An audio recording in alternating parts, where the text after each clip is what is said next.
Friends, ഇനി ഞാൻ നിങ്ങളുടെ മുമ്പിൽ ഒരു ടെക് വീഡിയോ ആട്ടോ.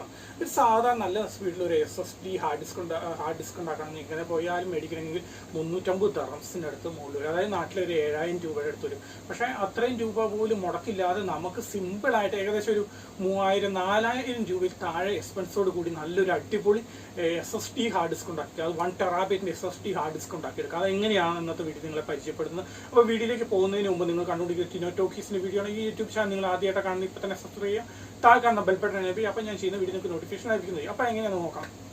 സാധാരണ ഒരു SSD 1 TB ഹാർഡ് ഡിസ്കിന് എങ്ങനെ പോലും 350 ദർഹംസൊക്കെയാണ് ഏറ്റവും കുറഞ്ഞതൊക്കെ വരുന്നത്. അതിൻ്റെ സ്പീഡ് എന്ന് പറയുന്നത് 500 മെഗാപിക്സലൊക്കെ വരുന്നുള്ളൂ. പക്ഷേ നമുക്ക് സ്വന്തമായിട്ട് ഏകദേശം ഒരു 150 ദർഹംസ് ഉണ്ടെങ്കിൽ സ്വന്തമായിട്ടുണ്ടാക്കി അതിന് അത് 1 GB പെർ സ്പീഡിൽ ഡാറ്റ ട്രാൻസ്ഫർ ചെയ്യാൻ സാധിക്കുന്ന ഒരു SSD ഹാർഡ് ഡിസ്ക് നമുക്ക് ഉണ്ടാക്കി. അതോ സൈസും വളരെ ചെറുതായിട്ടുള്ളത് നമുക്ക് ഉണ്ടാക്കി. അതെങ്ങനെയാണ് ഇന്നത്തെ ഈ വീഡിയോ ഒന്ന് കണ്ടു നോക്കിയിട്ട് വരും. നിങ്ങൾക്ക് ഇവിടെ കാണാൻ സാധിക്കും, ആമസോണിലാണെങ്കിൽ SSD ഹാർഡ് ഡിസ്കിന് ഏകദേശം 350 ദർഹംസിൻ്റെ അടുത്തൊക്കെയാണ് വരുന്നത്. 345 ദർഹംസൊക്കെയാണ് വരുന്നത് എക്സ്റ്റേണലായിട്ട് യൂസ് ചെയ്യാൻ പറ്റിയ SSD ഹാർഡ് ഡിസ്കിനും. അതിന് ഏകദേശം ഇത്ര രൂപ നമ്മൾ സ്പെൻഡ് ചെയ്യേണ്ടി വരും. എന്നാൽ നമുക്ക് സ്വന്തമായിട്ട് ക്രിയേറ്റ് ചെയ്ത് വരുമ്പോൾ അതിൽ താഴെ രൂപയിൽ നമുക്ക് ക്രിയേറ്റ് ചെയ്യാൻ സാധിക്കുന്നതാണ്. അതിനുവേണ്ടി നിങ്ങൾക്ക് മറ്റേ ഇൻറ്റേർണലായിട്ട് യൂസ് ചെയ്യാൻ പറ്റിയ SSD ടൈപ്പ് ഉണ്ട്.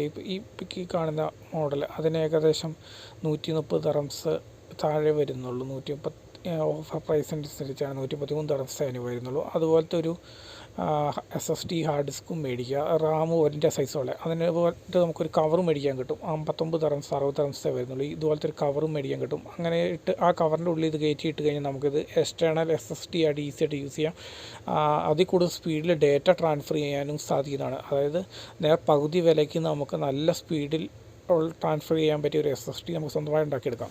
അപ്പോൾ ഇന്ന് ഞാൻ ചെയ്ത വീഡിയോ നിങ്ങൾക്ക് ഉപകാരപ്പെട്ടു. ഇതറിയില്ലാത്ത ഒരുപാട് പേരുണ്ട്. അപ്പോൾ നിങ്ങൾ ഇനി ക്യാഷ് കളയേണ്ട, നമുക്ക് സ്വന്തമായിട്ട് ഇതുപോലത്തെ എക്സ്റ്റേണൽ ഹാർഡ് ഡിസ്കുകളൊക്കെ ഉണ്ടാക്കിയെടുക്കാം.